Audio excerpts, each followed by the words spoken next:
بل حديث راغلي فروايت عبد الله بن عباس رضي الله عنهما ده حديث امام بغوي رحمه الله راوړی دی ويورز النبي صلى الله عليه وسلم ویلي وایما د جبريل عليه السلام نه دوه پوښتنه وکړه او داغي جوابونه راکړه وای د جبريل عليه السلام نه یو د پوښتنه دا وکړه وای د میکائیل عليه السلام چې دی د الله په کوم کار باندې مقرر کړی دی د دې څه وظیفه ده دا د پوښتنه وای د جبريل عليه السلام نه وکړه وای ما د جبريل عليه السلام جواب راکوي د میکائیل چې دی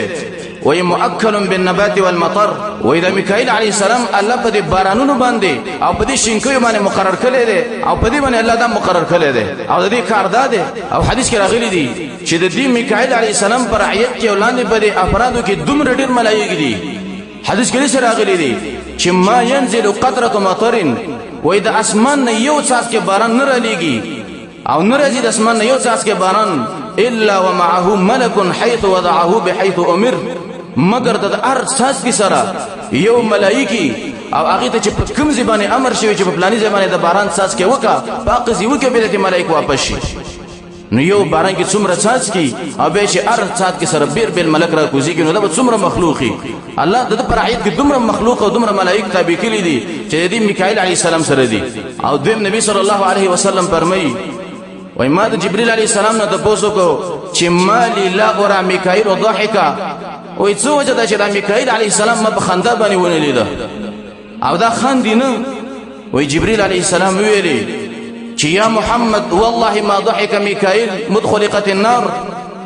وای محمد ازمانه د الله په ذات باندې قسمی د کوم ورځ نه چې الله د جهنم اور پیدا کړي د اق ورځ نه وای میکائیل علی السلام نه خندلی خوفا من ربه د رب د یره د وجه نه چې د الله نه دومره ایریږي چې د کوم ورځ نه الله جهنم پیدا کړی دی میکائیل علی السلام به چې د خندلی نه دي نو دا د الله د مخلوق دی د ملائکه په دې ملائکه کې چې کوم ملائکه مقرب ملائکه نږدې ملائکه الله رب العالمین ته یو پای کې جبريل علی السلام دی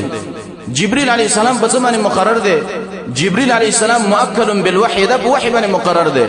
کوم نبی ده چې الله وحی را لېږي انو الله دې جبريل عليه السلام په واسطه باندې را لېږي جبريل عليه السلام ته الله وحي وکي او به نبی ته ولېږي هر نبی ته چې وحي راوړي دا جبريل عليه السلام راوړي دا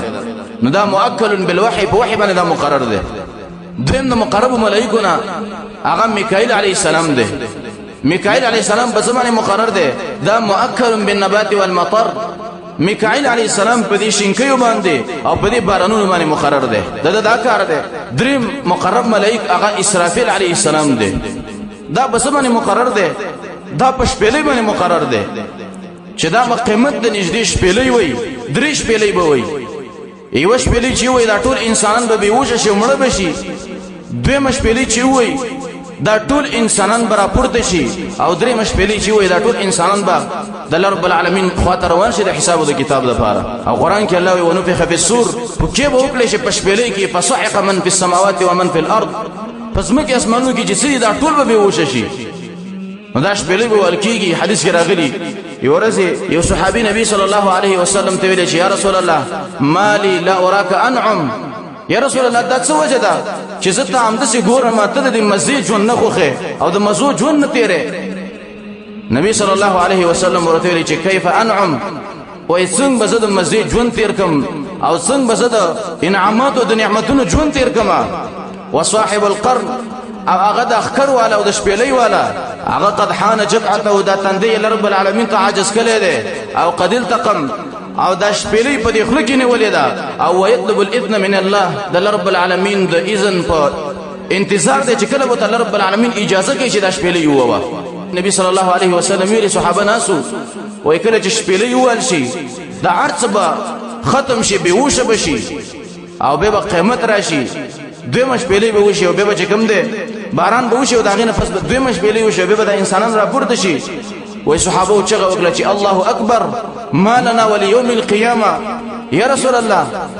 من به قیامت ورځ څه کوي چې سخت ورځ ده وای نبی صلی الله علیه وسلم ورته ویل چې زما ملګرو تاسو دا خبره کوي چې حسبي الله ونعم الوکیل یا حسبنا الله ونعم الوکیل الله زمونږ د برکت به ډېر ښه کار ساز دی وای دا دعا تاسو وی